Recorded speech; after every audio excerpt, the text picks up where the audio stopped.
Welcome to the Great Detectives of Old Time Radio.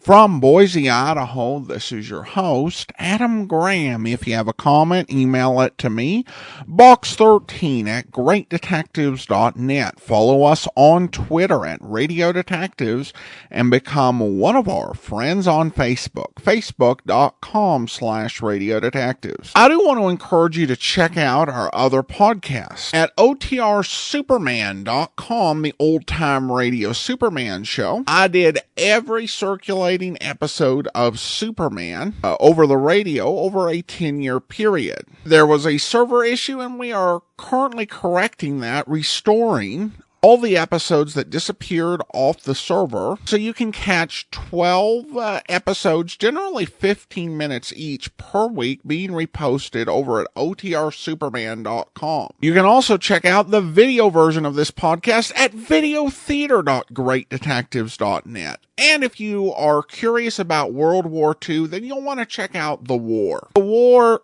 follows World War II from the pre-war era all the way through the entire war and a little bit into the post-war era through a combination of news reports, drama, comedy, and music. You can check it all out at thewar.greatdetectives.net, and then the amazing world of radio, amazing.greatdetectives.net. We've done so many miniseries. And coming up on Saturday and Sunday, we'll be adding 2 more Easter episodes, so check it out over at amazing.greatdetectives.net.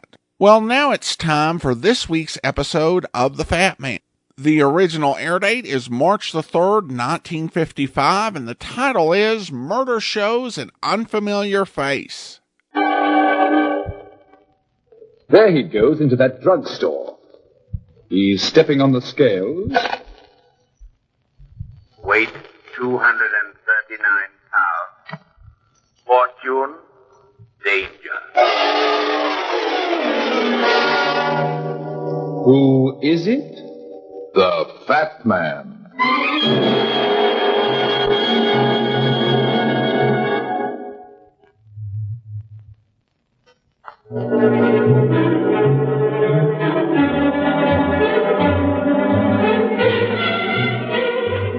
And now here's the Fat Man in Murder Shows an Unfamiliar Face.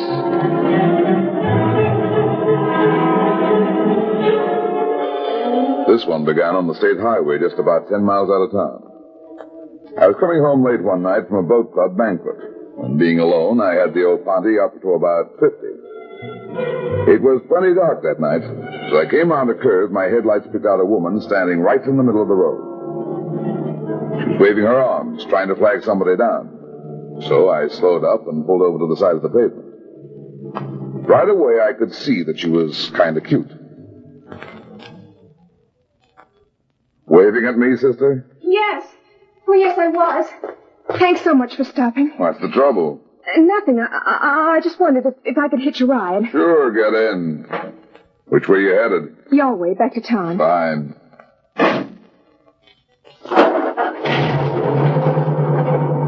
What happened?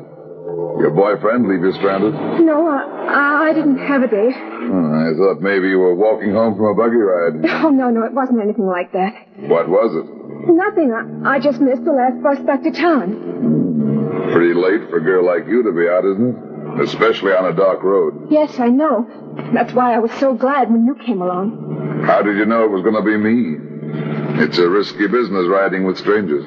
Well, I haven't any choice. I couldn't stay there all night. Well, don't worry, kid. You're safe with me. I'm a professional chaperone. What?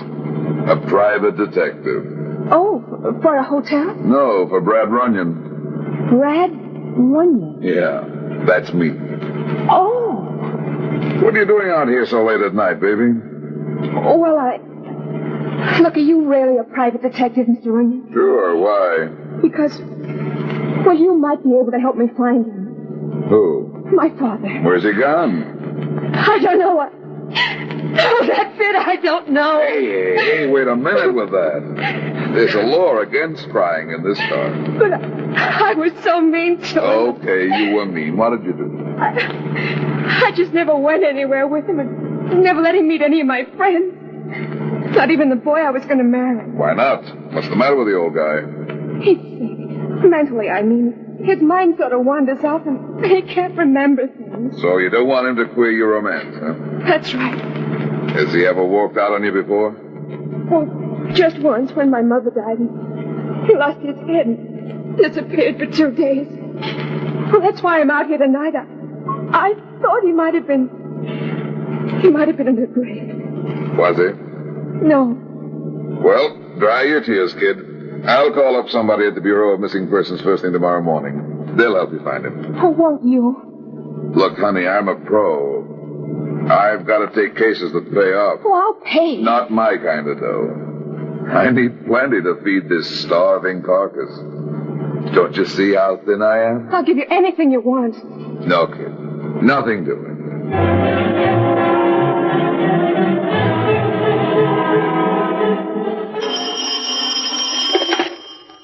Paul? Hello, Kathy. Yeah? This is Brad Runyon. Remember me? Who? Brad Runyon, the fat man. Oh, for heaven's sake, where have you been all my life? I thought you were going to call me up sometime. I'm calling you now. Well, this is a fine time, you big stiff. Don't you know it's 2 o'clock in the morning? Yeah. All right. Tell me what's about. I want you to do me a turn, beautiful. I did one for you once, remember? But I'm in bed. That's all right. I'm coming over with a sweet little girl. What? Her name's Dorothy, and I want you to look after her for a little while. She's kind of upset. What's the matter? Her father's missing, Kathy. Been missing for almost 2 weeks. Oh, I'm sorry. Yeah, so am I. That's why I'm taking the case. Will you let me drop her off at your place? Surely, bring her over. Thanks, honey. Do you think you can find her father? Well, I'm going to try. I've got a hunch I might find him tonight. Only I've got to get over there right away. Where? Where are you going? To the morgue.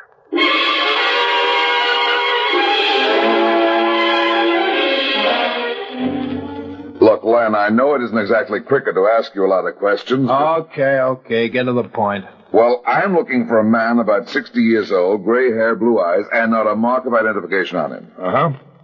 You got anybody like that? Have you any idea when he might have been brought in? I'm not sure he was brought in, but it might have been any time in the last 2 weeks. Gray hair, blue eyes, about 60. That's it. Wait a minute. You say he had no mark of identification on him? Nothing in his clothes? Not a thing. He wasn't even wearing a ring. I know the man you mean. He fell or jumped off the viaduct over Kearny Street. I don't know what he did. Is he here? That's what I'm asking you. Well, he was here, but he's not here anymore. What do you mean? The body was claimed. By whom? His wife's dead and his daughter's the only living relative. Wait a minute. I'll look it up in the file. Hurry it up, will you? Oh, take it easy, Runyon. For a lousy cigar, you want an awful lot of service. Come on. Okay, here's the guy you're looking for. The body was brought in Friday night and claimed yesterday morning. By whom? A Mrs. Robert Hubbard, 610 Thornton Street. Mrs. Robert Hubbard. Who's she? I don't know. But according to the statement she made, she was his wife.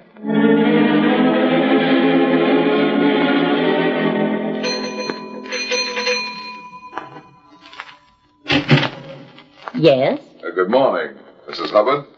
Yes? Don't be alarmed, Mrs. Hubbard. I really shouldn't have called this early in the morning, but I did want to speak to you. Are you having breakfast? Why, no. What did you want to speak to me about? Your husband. Oh. May I come in? Yes. Yes, come in. Thank you. Were you a business acquaintance of Mr. Hubbard? No, my name is Runyon. I'm a private investigator. What? Oh, it's nothing to get excited about. I just wanted to ask you a few questions about What seems to be the trouble, Alice? Oh, it's nothing, Gordon. What do you mean it's nothing? Who is this man? A private investigator. Investigator? What do you want? He wants to ask a few questions about Robert. Well, this is a fine time to come here.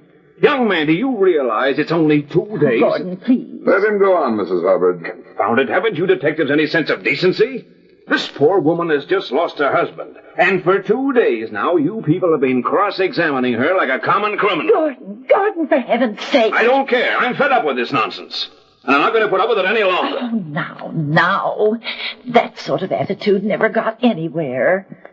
You really must excuse my brother-in-law, Mr. Runyon. He suffered a great loss, too. You see, Mr. Hubbard was his only brother. Well, in this case, I think he's right. I'll come back some other time, Mrs. Hubbard. Oh, no, you stay. I want you to. But... No, I want to know what questions you were going to ask me. Oh, just the usual things? How long were you and your husband married, Mrs. Hubbard? 26 years. And you lived together all the time? Oh, yes.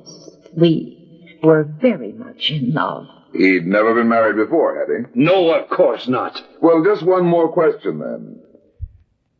When you claimed his body yesterday, Mrs. Hubbard, you had it taken to a funeral parlor. Yes? Why? I thought I might stop in and see it, if you don't mind. Why?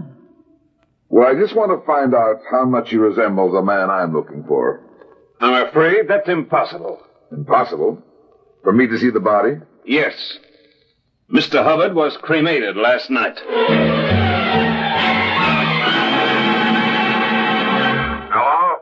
Hello, Brad. Yeah, I'm still hanging on, Mac. Have you got any information for me? Yeah, some. Hubbard was an accountant for a firm that went on the rocks about 6 months ago. But back in 1936, he worked for a bank, so he must have been bonded. That means there's a record of his fingerprints. Right. Can you get it, Mac? Can you get those fingerprints and match them with the ones down at the morgue? I've got to find out if that body they claimed was really Robert Hubbard. Okay. I'll find out and call you back. Not at the office, Mac. I'll be over at Kathy's place. Kathy? Well, you old son of a gun. Is that business or pleasure? Business, Mac. My business.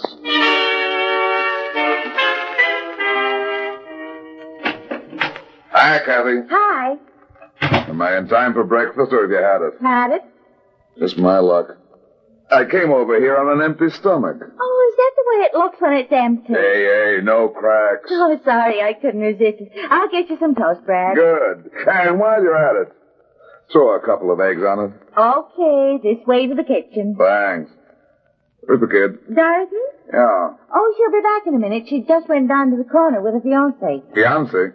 Yeah, she called him up this morning, and he came right over. He said he had something important to tell her. So you let her walk out with him? Shouldn't I have? How do I know? I told you to keep an eye on her, didn't I? But nothing. I want that kid to stay put till I work this thing out. Well, don't yell at me, sweetheart. I'm not yelling. I'm just a little steamed up about this case. And if I don't hang on to that girl, I won't have anything. Oh, don't worry about... There she is now. I'll get it. Dorothy? Yes. Oh, I forgot you had company. Oh, this is my fiancé, Mr. Runyon. Carl Weldon. How do you do? How do you do? Any news about my father? Not yet, kid, unless you have some. Well, we do have a kind of clue. At least Carl does. Yeah? Tell him about it, Carl. Yeah, tell me. Well, it's all kind of strange, Mr. Runyon. I've never met Dorothy's father, so I can't really be sure, but... Well, it must have been him, or he wouldn't have spoken the way he did. Who? What are you talking about? Well, this man. He stopped me on the street and said he was Dorothy's father. Seemed sort of vague about things, but he knew we were engaged, and he wanted to wish me luck. Go on. Well, that's all there is to it. I spoke to him for a minute, and then he was gone, disappeared into the crowd. When was all this? Yesterday, about 5 o'clock in the afternoon. Yesterday? What's the matter, Brad? Anything wrong? I'll say there is. If that man was Dorothy's father, I've had the wrong slant on this case from the very beginning. What do you mean? It's too hard to explain. I just took it for granted that somebody was trying to fool me. Who? A woman by the name of Hubbard. I thought she might have had something to do with your father's disappearance. But I'm all wet. The body she claimed at the morgue really was her husband. Morgue? Oh, Mr. Runyon, don't you think my father's alive? I do now, kid. It was just a mistake on my part. If I hadn't been looking at the case from our side, I never would have made it. I'll get that copy. It may be for me. Hello? Hello, Brad. This is Mackenzie. Yeah, Mac, I know. Now what? About the fingerprints. They match, don't they? No, they don't. You were right about that body at the morgue. It wasn't Mr. Hubbard's.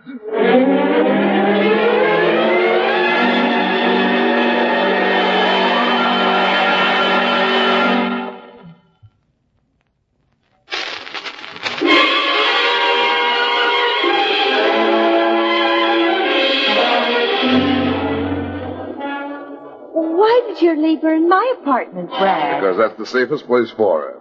You think she's in danger? Could be. In a case as screwy as this, almost anything can happen. My apartment? That's not a safe place. Why not? Only 3 of us know she's there. You, me, and the boyfriend. Oh, and you trust all of us? I trust you and me. I'll find out about the boyfriend in a few minutes. How? By waiting here in my car. Get in. Well, what's this going to prove? Nothing, I hope. Only I told that kid the apartment was being watched. If he's up to something, he'll try to get her out of there. If he isn't, it'll stick. Huh. And what do we do while waiting for Rome to burn? Just sit here for a few minutes and make with small talk. If you get bored, I'll amuse you. How? Gotta get bored first. Oh, A little. Come on, come here. Why, Brad, don't tell me you're going to hold my hand. I will if you take off that glove. Why take it off? There's room for 2. With a pour like this. I like that Paul. Why? For Pete's sake, Kathy, what do you see in me? You. Baby, that's the nicest thing I ever heard in my life. I'm going to kiss you for that. Oh, Brad, no, not here. I can't wait till we get someplace else. Oh, but it's... Look out, baby, quick, get on. Oh, good heavens, what happened? Somebody threw a stone at us. A stone? Yeah, with a note attached to it. Probably came from a passing car. What's on the note? Let me look. Dear Mr. Runyon, if you drop the case you're working on, there's $500 in it for you. If you don't, there's a slab waiting for you at the morgue. Oh, Brad. Don't get excited, chick. I've had notes like this before. What are you going to do? What do you think? Take the 500.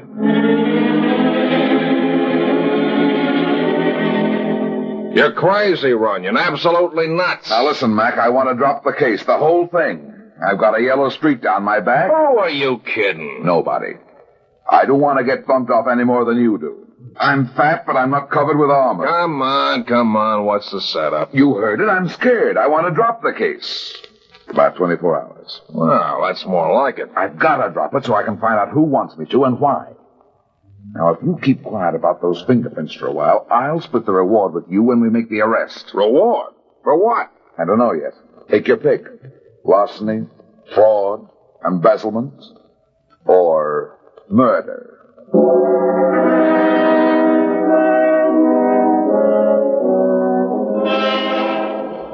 Brad! Kathy, what are you doing here?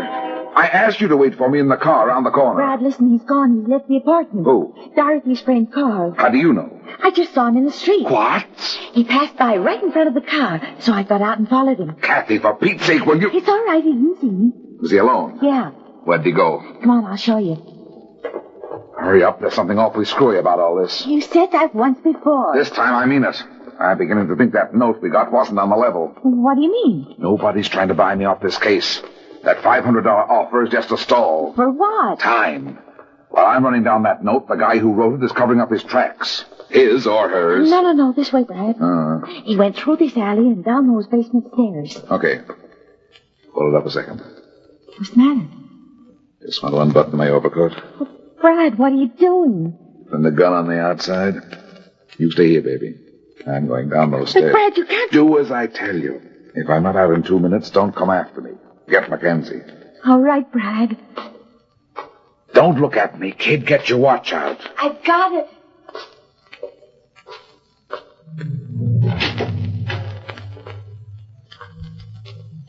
Oh! Brad!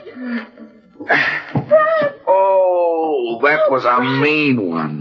What happened, Brad? Who hit you? I don't know. Somebody let me have it over the skull and beat it in the dark. Here, let me see your head. It's all right. The hat took some of the sting out of it. Oh, can you get up? I don't know if I want to. Oh, Brad, you're ripped. Somebody's coming. Stop right there, mister. I'm deadly with a 45. What? Brad, it's Carl. Kathy. Mr. Runyon. Hey, what are you doing here? Catching up with you, Carl. I think you owe me an apology for slugging me over the head. Hey, what are you talking about? Come on. You had your chance when I came through this door. If you didn't want to kill me, what did you want to do? Well, you must be mistaken, Mr. Runyon. I've been looking all over this basement for Dorothy's father. Huh? What are you giving me? Well, I know it sounds crazy, but I was told I'd find him here. Who told you that? A woman on the telephone. She called up the apartment and told me to hurry over here. A woman? Just a plain, ordinary woman. No, she mentioned a name. What is it? Mrs. Hubbard, I think. What? Mrs. Robert Hubbard. Judas! She and Gordon must know Dorothy's in that apartment. How did they find out? I don't know. One of them must have trailed me there. Then that phone call was a trick to get me here. You said it. Quick, we've got to get to a telephone.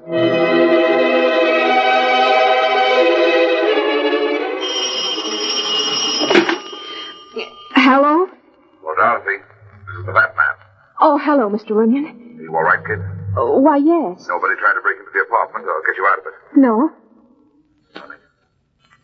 You'd better bolt the door, kid, and keep away from the windows. Why? What's wrong? Never mind. Just stay where you are till we get there. Don't even answer the phone. But... Do what I tell you, Dorothy. There's a guy named Gordon Hubbard on the loose, and he's not afraid of murder. All right, Mr. Runyon. I'll stay here till you come. Good. We'll be there in less than 20 minutes. Goodbye, kid. Goodbye. Well, now what do you want me to do, Mr. Hubbard? Put the receiver down. Look, you can't hold me at the point of that gun forever, Mr. Hubbard. They'll be here in 20 minutes. That's all the time I'll need. Sit down, Dorothy. I want to talk to you. What about? Your father. Do you know where he is? Yes. He's dead, Dorothy. Oh, no. Yes. He fell off a viaduct about 3 days ago. Well, how do you know? I saw his body at the morgue. No. Dorothy, you've got to listen to me.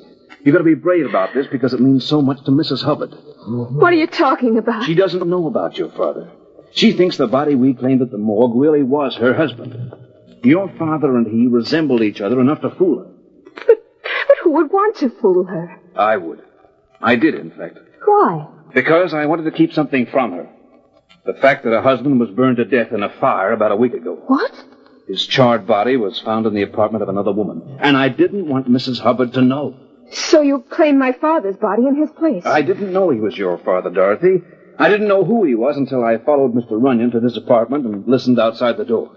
Oh, I see. You just went to the morgue and claimed an unidentified man. Well, I'd been looking for someone who might pass for Mr. Hubbard. When your father was brought in, I fooled Mrs. Hubbard into thinking it was her husband. You mean she still doesn't know? No, but she will if you continue this investigation. She'll know the whole story about Robert and this other woman. Won't you keep my secret? Mr. Runyon can't be bought off. It's all right, Mr. Hubbard. I'll make him drop the case. Not on your life, sweetie. I'm not dropping this case until I find out if that story he told you is true. But I believe him, Mr. Runyon. So do I. The part about your father, anyway. But the other part stinks to high heaven. Why? Because I got slugged on the head. What do you mean, Brad? Figure it out. You didn't do it, did you? Carl says he didn't. And Mr. Hubbard couldn't have because he was right here in this apartment when it happened. Then who did hit you? Mrs. Hubbard. And if she's in on this deal, her brother-in-law's story doesn't stand up.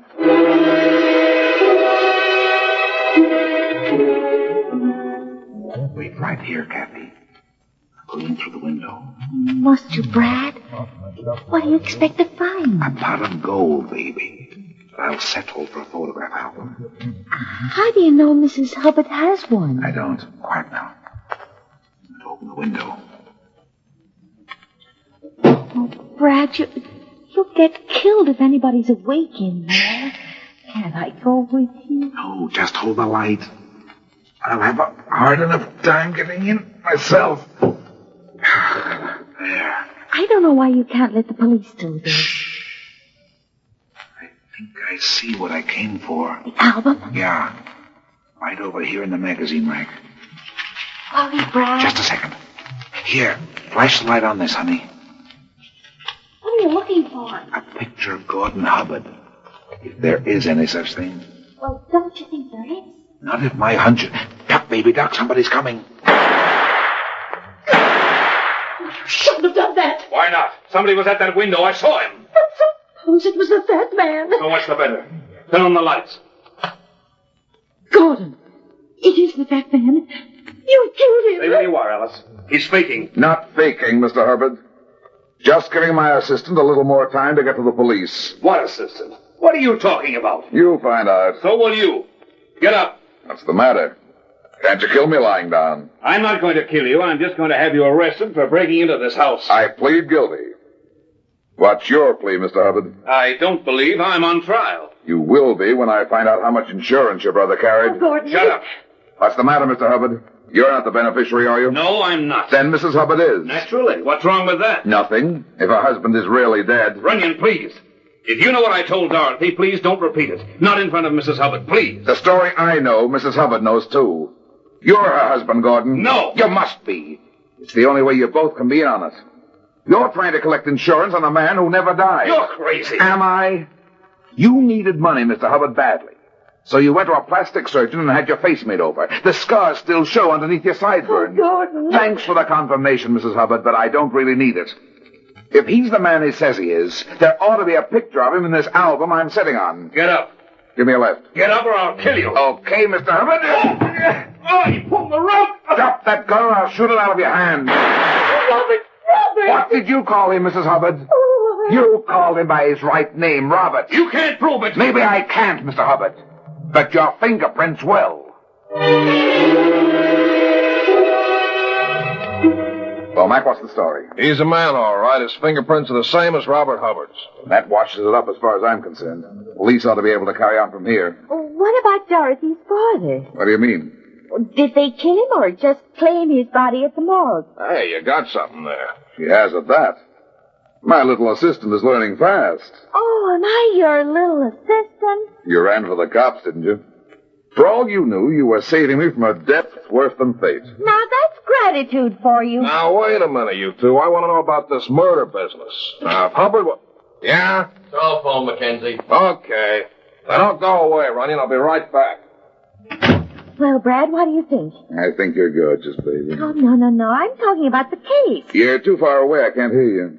You're not listening. Do you blame me? You've got a figure that makes a guy stop and look, but not listen. Oh, Brad, no. I can't hear you. Darling, not in a police station. Anywhere.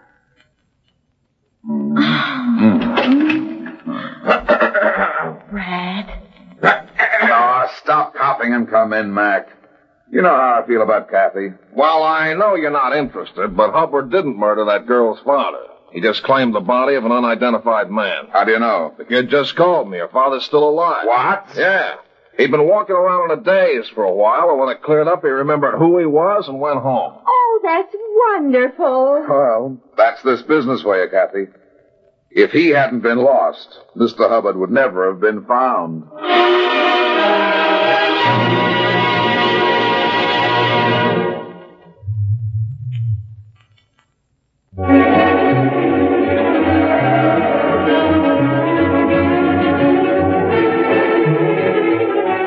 Well, that's that.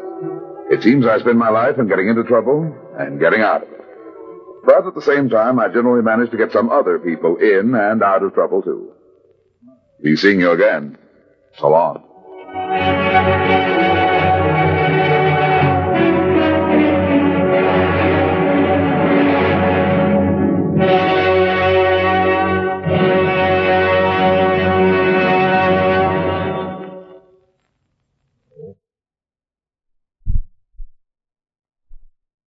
Welcome back. It's worth noting that in old-time radio, spending thousands of dollars on illicit plastic surgery is often a big part of solving your financial problem. It was nice to get to hear a lot of Kathy in this episode. I thought she was really sweet. I did like that line that what she liked about the fat man was him. That's a nice aspect of the character that we don't actually get to explore much in the American episodes that are out there. I'm not saying it didn't happen in the American series. It probably did, but we only have 10 episodes of that. I do assume in this episode that when he said Ponty that he meant Pontiac. I'd never heard the term before. I don't know whether it's something that was a bit of slang in Australia or in America. But there's probably a car person in the audience who would be able to provide some guidance. I also did like the ending. Not only did it turn out to be a happy ending, it gave the whole proceedings just a little bit of added irony. So overall, a fun episode. Well, listener comments and feedback now. And I've got this question from Ian. And over on Facebook writes, out of interest, Adam, do you have a preference between the American and the Australian versions of the Fat Man? Well, thanks for the question, Ian, and it's a good one.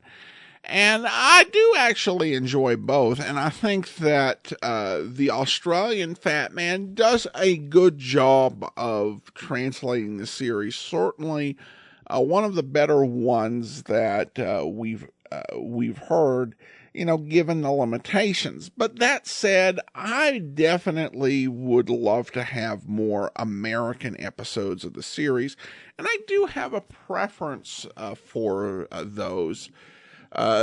Just because I think J. Scott Smart really did have something very unique with how he played the character.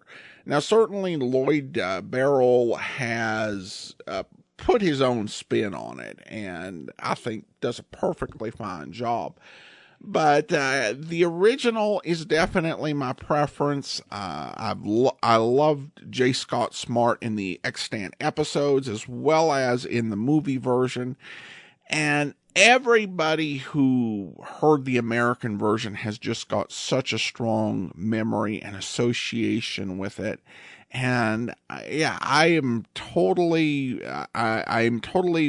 more towards the American version, even though I do appreciate what was done here on the Australian one. Thanks so much for the question, Ian. And then I did get a question from Joe. He writes, given the news about Idaho and COVID, how are you? Now, to be honest, I'm not aware of any particular statewide news story about Idaho and COVID. I'm recording this, I should say, on the morning of March 21st. So obviously things could change in 9 days, but I'm not aware of anything in particular. Other than that, our state legislature has had to postpone its session until April the 6th due to a COVID outbreak in the State House of Representatives. And there's also been a pretty dramatic spike in cases and hospitalizations in the eastern part of Idaho, but that's the other side of the state for me, though I'm obviously concerned about it. Overall, though, we're doing okay. I'm in a high-risk category, so I've had to be very cautious. I've been blessed to have an employer for my day job that's allowed me to work from home, and a wife that's put up with me rather well for the past year. I kind of hope that we would seen a decline in cases at some point, but other than briefly late May and early summer, that's not happened. And so I've had to be very cautious and limit activities to a great degree, as I'm sure a lot of people in this audience have had to do. So other than grocery stores or doctor visits or post office, I've not been to many indoor places in the past year. However, I'm very blessed to be the proud owner of a border collie. And so I've been a lot of outdoor places. So I'm at dog parks or off-leash areas, generally at least 5 days a week. And I'm really grateful for him for keeping me active and getting me out of the house. And really, we were blessed to get both him and our cat Bullwinkle about 6 months before this all started. So they were settled in. I guess another bright spot for me is that I've not had any respiratory infection in the past 13 months, which I can't remember the last time I went that long without that happening. So there are challenges, but we're making our way through as best we can, just like everyone else. But we'll definitely be glad to see the back of this. Thanks so much for the question, and I do want to go ahead and thank our Patreon supporter of the day. I want to thank Christine. Christine's been one of our Patreon supporters since November 2018. Currently supporting us at the Seamus level of $4 or more per month. Thank you so much for your support, Christine. And that'll do it for today. A reminder, if you enjoy this podcast, please rate it wherever you download your podcast. And if you would like, you can also leave a review. Join us back here tomorrow for The Man Called X, and we'll be back next Tuesday with another episode of The Fat Man. In the meantime, send your comments to box13@greatdetectives.net. From Boise, Idaho, this is your host, Adam Graham, signing off.